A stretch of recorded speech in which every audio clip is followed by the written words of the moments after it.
Nah, saya lanjutkan. Ini sedikit melanjutkan ke Mishkatul Anwar. Menurut Imam Ghazali, hadirnya cahaya itu berdialektika dengan 3 hal dalam hidup kita. Jadi hidup kita ini kalau ingin utuh dan benar orientasinya, arahnya tidak sesat, itu butuh 3 komponen. Yang pertama az-zuhur, yang kedua al-ain, dan yang ketiga an-nur. Ini kalau kita terjemahkan letterleknya dulu sebelum masuk ke makna yang lebih dalam. Al-ain itu mata, an-nur itu cahaya, az-zuhur itu sesuatu yang tampak atau barangnya. Mudahnya begini. Misalnya sekarang saya melihat HP. HP-nya harus ada, mata saya sehat, dan harus ada cahaya. HP-nya sendiri itu az-zuhur, mata saya yang sehat al-ain, kemudian an-nur itu cahaya. Harus ada 3 komponen ini baru saya bisa memahami dengan benar adanya HP di depan saya ini.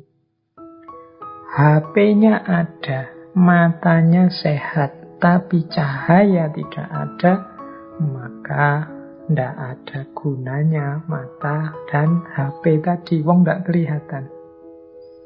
Ini kalau saya tarik ke makna yang lebih dalam, akalnya sehat, kebenaran kenyataannya ada, tapi hidayah dan petunjuknya Allah tidak masuk, ya kita tidak akan menemukan kebenaran itu. Kita tidak akan melihat kebenaran itu. Jadi manusianya yang melihat harus sehat, ada cahaya sehingga kebenaran bisa terlihat. Kebenaran yang bisa terlihat itu kan kalau dalam dunia tasawuf disebut ma'rifat atau kasyaf. Jadi ini 3 komponen yang berhubungan dengan cahaya dalam kehidupan kita. Al-ain, an-nur, az-zuhur. An-nurnya ada, hidayah Allah ada, Al-Quran, Rasulullah, kemudian keimanan ada. Al-zuhurnya ada, tapi al-ainnya tidak sehat, pikirannya tidak jernih, batinnya diliputi hawa nafsu, maka cahaya tadi juga sia-sia. Kalau bahasanya sufi, cahaya jadi terhijab. Mata tidak bisa melihat, atau sebut saja matanya buta. Mata yang buta meskipun ada cahaya, meskipun ada kebenaran, az-zuhur, ya sia-sia. Dia tidak akan bisa melihat. Jadi ini ada timbal balik perputarannya. Jadi kebenaran akan tampak kalau ada kombinasi lengkap antara al-ain, an-nur, dan az-zuhur. Tapi kalau salah satu tidak ada, ya tidak terjadi peristiwa kasyaf atau peristiwa ma'rifat, lahirnya pemahaman atau lahirnya pengetahuan. Jadi ini dialektika antara al-ain, an-nur, az-zuhur. Maka dalam dunia tasawuf selalu kita disarankan membersihkan jiwa. Membersihkan jiwa itu berarti membersihkan mata, al-ain, sehingga kebenaran kelihatan. Tapi juga jangan merasa sombong bahwa kita kuasa melihat. Kalau Allah tidak menurunkan hidayah cahayanya, ya sama saja kita tidak akan bisa melihat apa-apa. Jadi itu dialektika antara al-ain, an-nur, dan az-zuhur. Ini yang ada hubungannya dengan cahaya. Ini silahkan direnungkan sebentar bahwa dalam hidup kita ini kita butuh diri kita yang sehat, kita butuh petunjuk hidayah dari Allah. Baru setelah itu kebenaran akan tampak.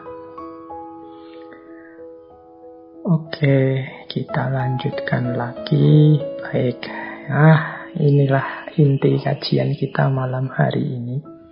Ini ayat yang populer sekali tentang cahaya. Saya baca pelan-pelan ayat ini, insya Allah banyak yang sudah hafal. Allahu nurus samawati wal ardi, mathalu nurihi kamishkatin, fiha misbah, al-misbahu fi zujajah, as-zujajatu ka'annaha kaukabun durriyun yuqadu min syajaratin mubarakatin zaitunatil la syarqiyatin wala gharbiyah yakadu zaituha yudhi'u walau lam tamsashu nar nurun ala nurin yahdillahu linurihi mayyasha wa yadribullahul amsal linnas wallahu bikulli syai'in alim. Oke, kita artikan sebagian-sebagian dulu biar lebih mudah pahamnya. Jadi Allah adalah cahaya langit dan bumi. Perumpamaan cahayanya Allah itu seperti miskat. Yang di dalam miskat itu ada misbah. Yang misbah itu terletak di dalam zujajah.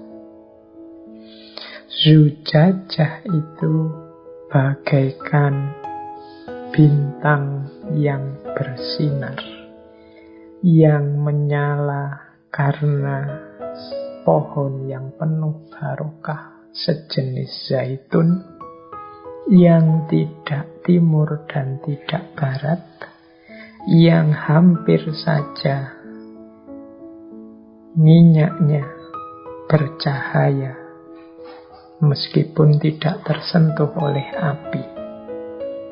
Cahaya di atas cahaya. Allah menunjukkan cahayanya bagi orang yang Dia kehendaki.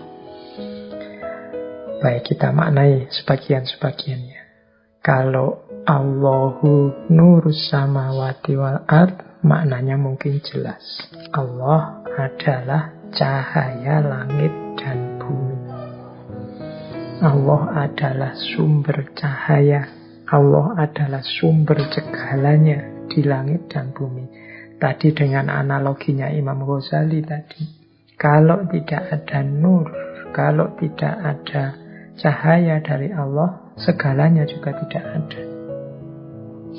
Karena kuncinya adalah cahaya. Dan Allah lah cahaya langit dan bumi.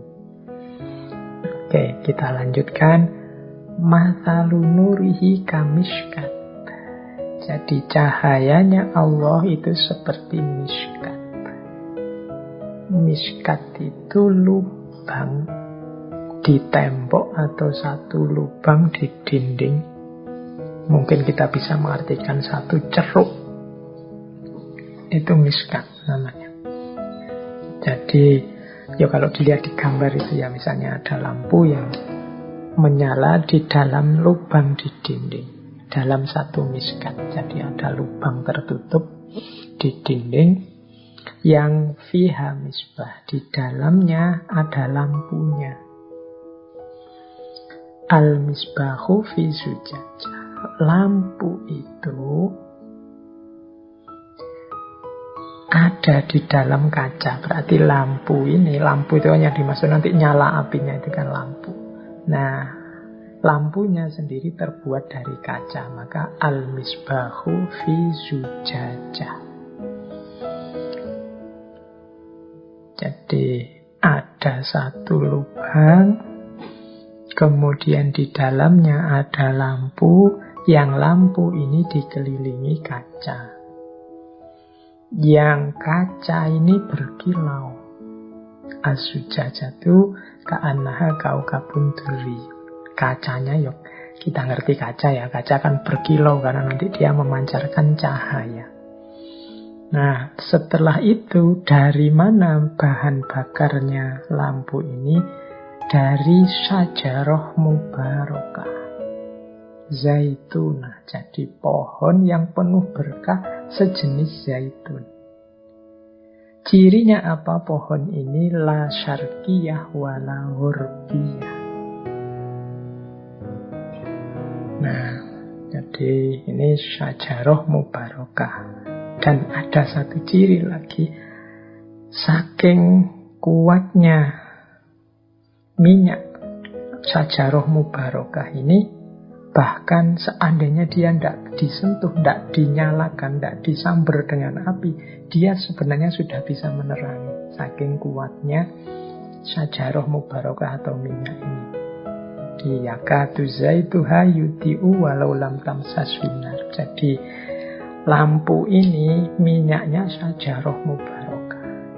Nah, syajarah mubarakah ini karena dia sangat kuat, maka meskipun kita tidak menyalakannya dengan api, dia rasa-rasanya sudah bisa menyala sendiri. Itu maksudnya yakatu zaituha yuti'u. Mungkin teman-teman bisa membayangkan dengan lihat gambar di slide yang saya bawa ini. Jadi ada misbah, zujajah, syajarah mubarakah.